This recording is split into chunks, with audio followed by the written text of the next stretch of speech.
Welcome to your lesson on colons and semicolons, the most feared punctuation on earth, according to the oatmeal. And though they are feared, they are not necessarily the most difficult punctuation to use. As we've seen in the past, commas tend to confound. Quotation marks can sometimes be a little difficult to place, but commas really do take the award for most difficult and often confusing punctuation. With colons and semicolons, we run into those same basic principles that we've run into before, which is that we're going to be looking for the independent clauses, the complete sentences, in order to place these correctly in our language. So let's take a look at the colon and the semicolon. Now, as happens, and perhaps you've heard me say this before, the pauses in speech can give you an idea of what kind of punctuation you might want to use, but they are not hard and fast rules. We always need to check the rules to really figure out where they go. Pauses for commas sometimes work. It can give you a hint, and similarly, pauses work for commas and semicolons. Commas are considered a fairly brief pause. Semicolons, a more moderate pause. Colons would fit in between semicolons and periods. Colons are kind of a dramatic pause. And then after that, you have the period, which is the complete stop.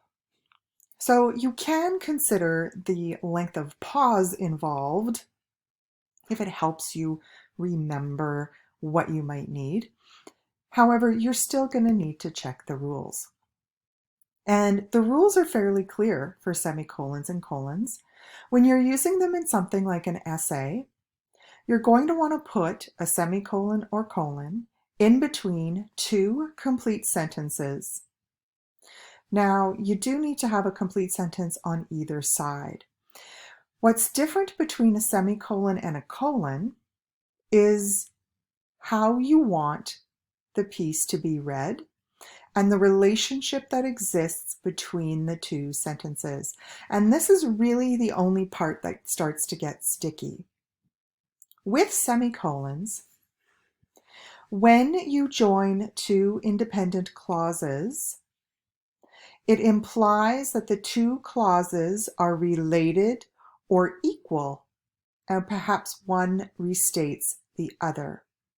So the relationship between the two sentences, if you join them with a semicolon and a semicolon only, it implies that the two are of equal importance.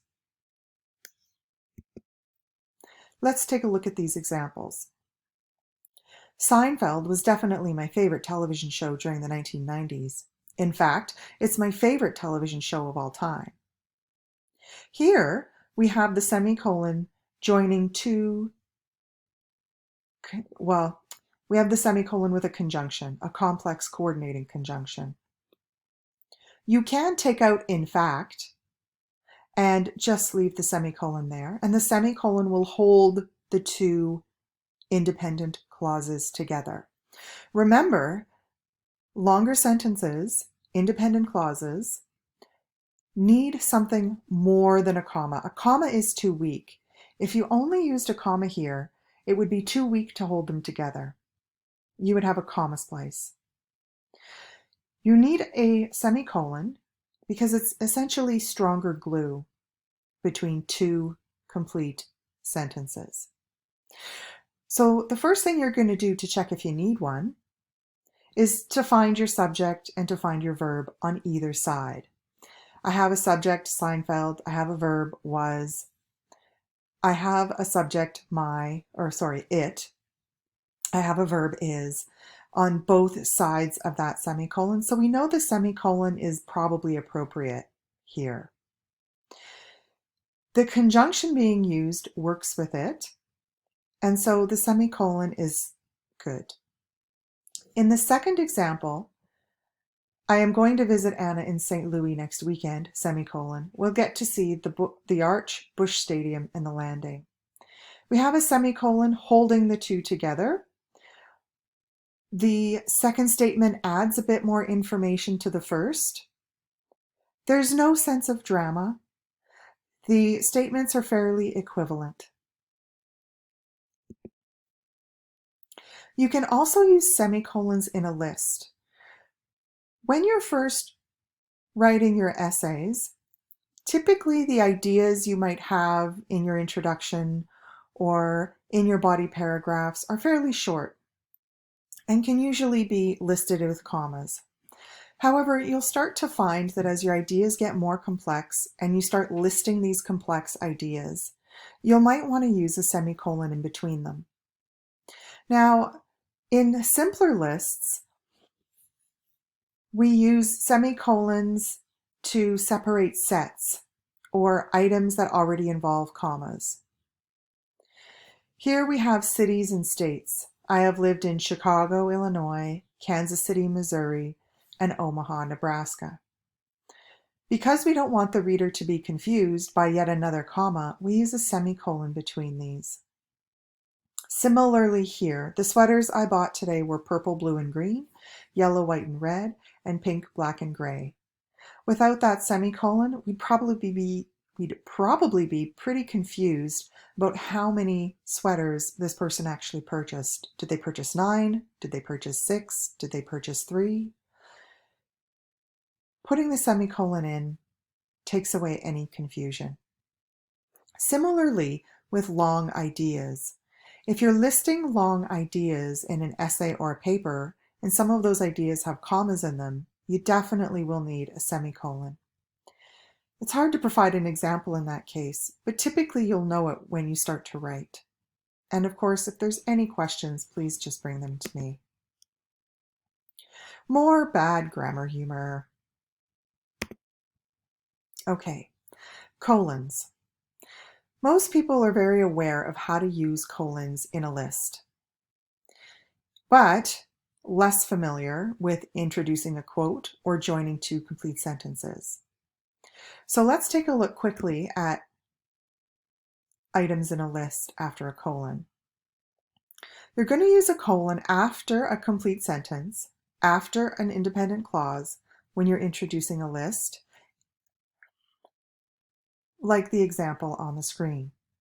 If you add a word like such as or for example, then you wouldn't need the colon. So if you're going to use a colon, you just need to make sure you have a complete sentence, the colon highlighting, and then the list immediately after.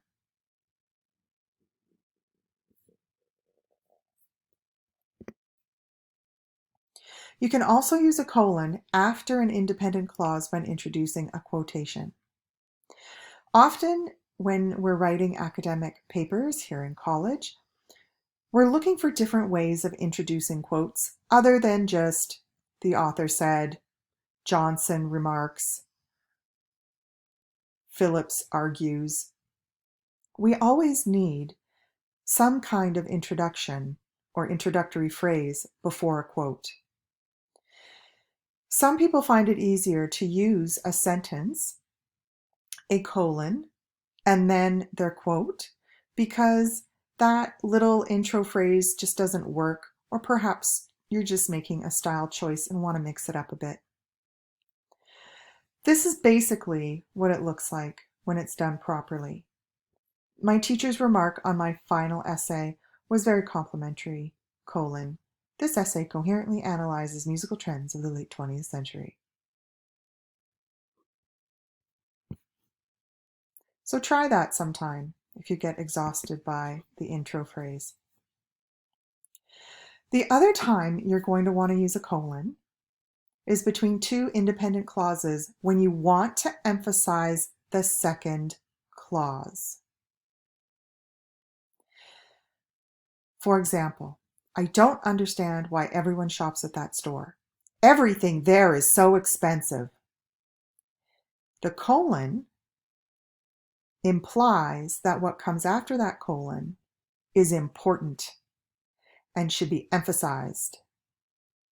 Similarly, in the second example, the army captain was more than hurt.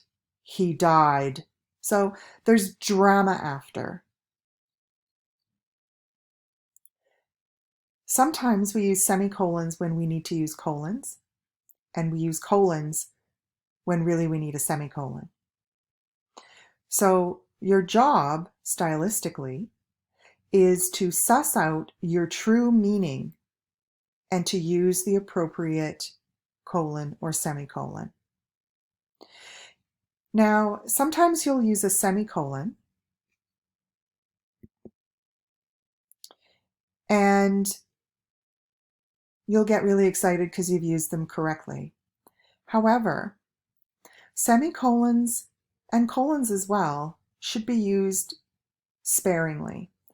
And this is because they're very attention-getting. They really do scream, hey, look over here, I'm a colon. Look, a semicolon. Have I used it correctly?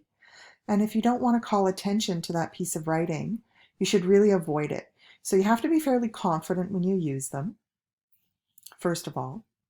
And also you have to make sure that a conjunction wouldn't actually work better, particularly with semicolons. With semicolons, often, if it's just the semicolon you're using to put together two complete sentences, often those are instances where a fanboy conjunction, a simple conjunction, or a complex conjunction might be needed. So if in doubt, use the conjunction. If you feel there isn't a conjunction that really fits between the two independent clauses, use the semicolon. But semicolons particularly should be almost a last resort. The general rule of thumb for usage of semicolons as joiners of independent clauses is 1 per page, just because they stand out that much. So if you need to use them, make sure you're checking yourself. What's the relationship between the two sentences? Is it one of equal relationship or is it one of dramatic relationship? Equal relationship is semicolon, dramatic is colon. Then you ask yourself, do I need a conjunction here? And if you need a conjunction there to have the two sentences be in a good relationship with each other, then use the conjunction. Thank you for joining me for semicolons and colons. I hope this has been helpful.